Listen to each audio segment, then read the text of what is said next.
Everything we read about in the news, you got to be very careful, because I'll read about what happens at a gas station, right? You see it online, like, okay, kids, Morgan, you're never going to the gas station. Let me fill up your cars. And then you see something, look what happened outside of a Walmart parking lot or Target parking lot. They're waiting for them. And okay, nobody go shopping. Let me do the shopping. And so it's ridiculous because we're not trusting God. So I said, Lord, whatever you want to do, if we get down to one service, if I die here, hey, Lord, I am so thankful for where you brought me and what you brought me through. I should be dead. I should be buried in a cemetery. I shouldn't even be experiencing this, God. There's so much I did in my 20s even that I just can't believe it, that I'm so ashamed of. Lord, thank you. I just want to be thankful for wherever you put me, whatever happens at the church. If I preach it down to one service, God, I know as long as I say humble and broken, not arrogant, God, it's your take my life, whatever you want to do with it. And, because during this time, I've got a friend of mine planted a church, a mile from my house, another friend, over in another area of town I have a passion for. It's like, wow, Lord, are we going to plant another church somewhere too? And so just kind of that reality that God gets you to that spot of brokenness. Seek him no matter what's going on. Seek him no matter how you feel. Seek him regardless of the distractions and the discouragement. Seek him and you will find him.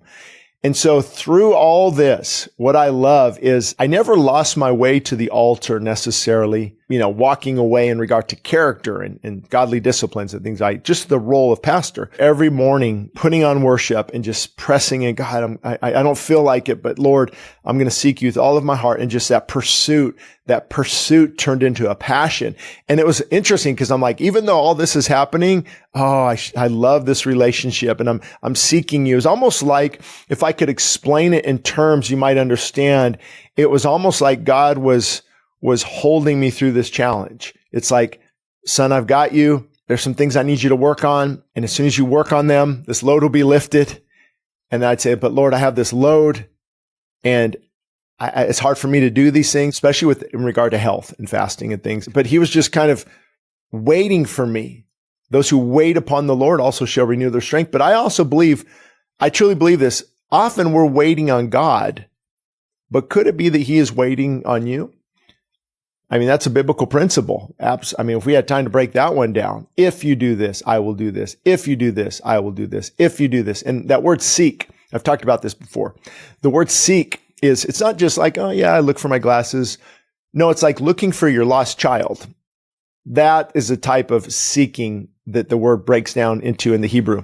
It's what it means actually is I'm going to keep looking for this until I find it. So you lose your child at the mall. You're not going to try for 10, we try for 15, 20 minutes, go to the sheriff's department. We're good. We try for 20 minutes. No, it's your life. That's your life from that day forward. That's your life. So how much more the believer seeking in that context, Lord, this is my life, regardless of how I feel, regardless of the distractions and the pain, the disappointment, the bitterness, my loved one passed away, or this is happening like Job, though he slay me, yet will I trust him. And boy, that seeking gave me the strength to preach those sermons. That seeking helped me stay right on the back. Like all this stuff's going on in me, but that seeking was what kept me on the right path, what actually filled me with joy in the midst of some of this. So it was interesting. I'd have so much joy sometimes. I'm worshiping.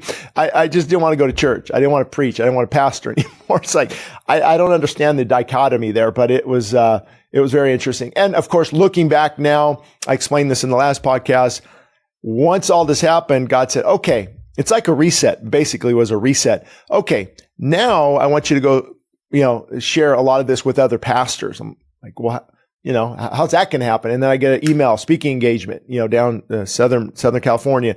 Then I get another one comes in from Ohio to a large gathering there with I don't remember exactly where, Columbus. And then another email about how God's going to use this and just and really seeing now, okay, he brought me through so I can help other people, not just pastors, anybody. You can be encouraged by any of this. He brought me through so I can help you as well in these 4 areas. I think these 4 areas are critical. I think they go together. Try 3 of them while giving into gluttony and just eating whatever you want, not much sleep, not caring about your body. It won't work. The physical affects the spiritual. What I mean by that is how I take care of my physical affects my spiritual. Even medication. If you're on certain medications that trip you up, that can affect your spiritual health. I mean, you name it. I mean, they're interwoven. I don't want to get deep into stuff that's not biblical, but if you look, biblically speaking too, the more you discipline your body, make no provision for the flesh, say no, resist Satan, flee, I guess that those choices, those physical choices lead to spiritual benefits. Because joy always follows discipline. So the more you discipline yourself, the more joy will follow. Not being legalistic, not being rigid, because we can go right into Pharisee mode, right? Like I just explained earlier. I'm not really fasting unless it's water only. Biblically speaking, when it talks about fasting, that's what it means. Actually, the Hebrew word, I did a deep word study on this before and looked at all the different references, I think 77 times in the New and the Old Testament in the different situations, except for, I think, other than Daniel. And that really wasn't a fast. That's Daniel chose not to eat of the king's delicacies. It's a great thing to do if God calls you to do it, but fasting is shutting the mouth. You shut your mouth and nothing comes in. So biblically speaking, fasting is just having water, because water is not an allurement. It doesn't entice us. It's just a necessity. So I believe you can still have water. And that's why it said Jesus hungered. He didn't thirst. He hungered. So anyway, hope that helps. Again, you've got to do that. You got to seek God regardless of what you're going through. And then you got to say, Lord, and what that did is it gave me a thankful heart. Number 2 here, I'm going to tell you, when I said, Lord, wherever you want to put me, however you want to use me, I'm good. Thankfulness came in. Thankfulness, thankful. And that the fruit of that is incredible, because what's the opposite of thankfulness? Bitter and depressed. And then the next thing was obviously fulfilling my duties as a pastor, regardless of how I felt, because God says, I've called you to do this. Now go and do it. Go and do it. I know it's tough. I know you're going through it right now. Go and do it. So, and then I got my lymph nodes were swollen a little bit. I wanted to do it for some health reasons as well, because fasting, when you get deep into it, will begin to consume those tissues that are not relevant. So anyway, that was another side note. And then of course, the fourth thing after I just said of, I'm going to do what I need to do regardless of how I feel. Men, maybe that's good for you. Be a man, be a father, be a husband, regardless of how you feel. Turn off the TV, tell the friends that are dragging you down to hit the road, Jack, don't ever come back. Focus on your spiritual disciplines and God will reward that. Even when you don't feel like it. And I'll just be honest.